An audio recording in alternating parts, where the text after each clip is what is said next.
Assalamualaikum warahmatullahi wabarakatuh. Sebelumnya, perkenalkan terlebih dahulu, nama saya Muhammad Faisal, NPM 22.297, dari kelas perbandingan hukum kelas G. Di sini saya akan memaparkan materi terkait perbandingan sistem hukum perdata adat Minangkabau dan sistem hukum perdata Indonesia. Sebelumnya, di sini saya akan memaparkan materi terkait pengertian hukum adat. Menurut C. van Vollenhoven menyatakan, yang dinamakan hukum adat ialah dat Samentel van voor inlander en vreemde uitsterlingen geldende regels die energi senti hebben, yang dimana hukum adat ialah keseluruhan aturan atau tingkah laku yang berlaku bagi orang Indonesia asli yang mempunyai upaya paksa dan tidak dikodifikasikan. Selanjutnya yaitu pengertian hukum perdata Indonesia. Menurut Sri Sudewi Mashon Sofwan, hukum perdata ialah hukum yang mengatur kepentingan antara warga negara yang satu dengan warga negara yang lain. Menurut Suditmo Mertokusumo, hukum perdata merupakan hukum antar perorangan yang mengatur hak dan kewajiban perorangan yang satu terhadap yang lain dalam hubungan kekeluargaan dan dalam pergaulan masyarakat, yang pelaksanaannya diserahkan masing-masing pihak. Selanjutnya yaitu sistem hukum perdata adat Minangkabau.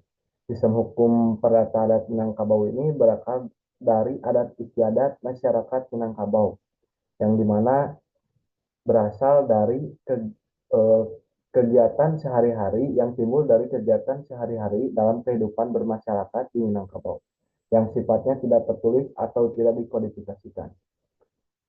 Nah, untuk sistem hukum perdata adat Minangkabau ini diterapkan dalam masyarakat Minangkabau untuk mengatur berbagai aspek kehidupan seperti perkawinan, warisan, dan tanah. Untuk sistem hukum perdata Indonesia, yaitu berasal dari hukum Bana atau Bargelis Wetbook, yaitu Kitab Undang-Undang Hukum Perdata. Sifatnya yang tertulis, di mana yang diterapkan secara nasional untuk mengatur hubungan perdata antara individu, yang mengatur berbagai aspek kehidupan seperti perjanjian, perikatan, dan harta benda. Selanjutnya ada perbandingan karakteristik dari sistem hukum perdata adat Minangkabau dengan sistem hukum perdata Indonesia. Yang pertama, sumber hukum. Untuk sumber hukum sistem hukum perdata adat Minangkabau ini yaitu adat istiadat atau dari nilai luhur nenek moyang. Untuk sistem hukum perdata Indonesia yaitu berasal dari sumber hukum undang-undang yang tertulis, yaitu KUH Perdata. Untuk sifat hukum dari sistem hukum perdata adat Minangkabau ini yaitu tidak tertulis dan tidak dikodifikasikan. Sistem hukum perdata di Indonesia yaitu tertulis dan dikodifikasikan. Untuk ruang lingkupnya, dari sistem hukum perdata adat Minangkabau ini mengatur seluruh aspek kehidupan bermasyarakat, terutama di hubungan sosial, keluarga, dan kepemilikan tanah. Untuk sistem hukum perdata Indonesia mengatur hubungan hukum perdata antara individu termasuk perjanjian, perikatan, dan harta benda, dan lainnya. Nah, untuk sanksi dari sistem hukum perdata adat Minangkabau ini dapat diberikan sanksi berupa sanksi sosial, pengucilan, kehilangan martabat. Ada juga sanksi adat di mana diberikannya denda, hukuman adat, dan sanksi agama.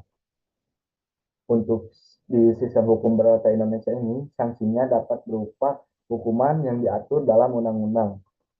Nah, untuk penegakan hukum atau penyelesaiannya dalam sistem hukum perdata adat Minangkabau ini, penyelesaiannya melalui musyawarah mufakat lembaga adat dan tokoh masyarakat melalui secara musyawarah. Untuk sistem hukum perdata di Indonesia ini melalui pengadilan dan aparat penegak hukum. Nah, selanjutnya perbandingan sistem perdata adat Minangkabau dan sistem perdata Indonesia dalam konteks warisan. Nah, sistem hukum perdata adat Minangkabau ini dalam konteks warisan ini dilakukan melalui sistem hukum matrilineal, di mana harta warisan ini mengikuti garis keturunan ibu. Nah, untuk sistem matrilineal ini baik dari segi keturunan maupun pembagian harta warisan, keduanya ditarik dari garis keturunan ibu. Namun, adat Minangkabau juga tidak mengingkari nasib dari keturunan bapak. Buktinya tidak ada orang Minangkabau, orang Minang yang menyambung nama belakangnya dengan nama ibunya. Prinsip matrilineal berlaku umum dan alami. Hal ini berarti secara alami anak lebih dekat kepada ibunya dibandingkan dengan bapak. Hukum waris yang dianut di Minangkabau disesuaikan dengan tertib hukum menurut hukum ibu.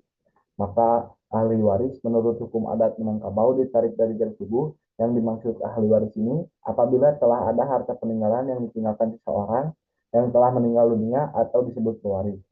Dalam adat Minangkabau ini, harta peninggalannya dapat yang berupa warisan dapat berupa harta pusaka tinggi dan harta pusaka rendah. Untuk harta pusaka rendah yaitu harta mata pencaharian. Sedangkan untuk harta pusaka tinggi ini merupakan eh, ahli warisnya yaitu anggota keluarga yang dilihat dari garis ibu dan tentu perempuan. Namun, sedangkan pusaka rendah adalah warisan yang ditinggalkan oleh seseorang pada generasi pertama, di mana ahli warisnya yang masih sedikit itulah yang menyebabkan statusnya masih dipandang rendah. Mereka dapat melakukan kesepakatan bersama untuk memanfaatkannya, baik dijual atau dibagi-bagi antara mereka. Pusaka rendah berarti harta pencarian suami istri dalam rumah tangga. Nah, untuk perbandingan sistem perdata adat Minangkabau dan sistem perdata Indonesia dalam konteks warisan, dari sistem hukum perdata Indonesia ini, dalam undang-undang tidak memperhatikan dari mana asal-usul harta warisan. Ketetapan kitab Undang-Undang Hukum Perdata pasal 849, di mana tidak menafsirkan sumber harta warisan, baik harta tersebut diperoleh dari nenek moyang maupun diperoleh dari hasil pencaharian. Selagi harta warisan tersebut diperoleh tidak melanggar ketentuan hukum, maka terjadilah tindakan warisan. Selain itu juga, sebab terjadinya suatu warisan dijelaskan dalam Kitab Undang-Undang Hukum Perdata pasal 830 menyebutkan pewarisan hanya terjadi karena kematian. Dari penjelasan dalil pasal 830 memperkuat dalam hukum adat Minangkabau, di mana hukum perdata sepakat pada salah satu dasar terjadinya pewarisan karena adanya kematian pada pewaris, yang kemudian terjadi pelimpahan harta warisan kepada ahli warisnya sebagai generasi berikutnya, yang mengelola dan mengatur harta warisan tersebut, terlepas di kemudian dalam sistem pembagiannya berlandaskan pada hukum adat, hukum agama, atau hukum perdata negara. Selanjutnya, kesimpulan dari materi perbandingan sistem hukum perdata adat Minangkabau dan sistem hukum perdata Indonesia, itu adanya perbedaan mendasar antara kedua sistem hukum ini yang terletak pada sumber hukum, sifat hukum, ruang lingkup, dan sanksi, dan juga penegakan hukum. Hukum adat Minangkabau bersumber dari adat istiadat atau dari leluhur nenek moyang, sedangkan hukum adat Indonesia bersumber dari undang-undang. Nah, untuk hukum adat bersifat tidak tertulis, sedangkan hukum perdata bersifat tertulis. Dengan ruang lingkup hukum adat yang lebih luas yang mencakup seluruh aspek kehidupan masyarakat, sedangkan hukum perdata lebih fokus pada hukum perdata antara individu. Sanksi dalam hukum adat juga umumnya bersifat sosial, sedangkan sanksi dalam hukum perdata bersifat yuridis, yaitu penegakan hukum yang adat dilakukan melalui musyawarah mufakat, sedangkan dalam hukum perdata dilakukan melalui pengadilan. Untuk daftar pusakanya ada dari buku hukum perdata dalam perspektif TW Jeja S. Meliala SHMH.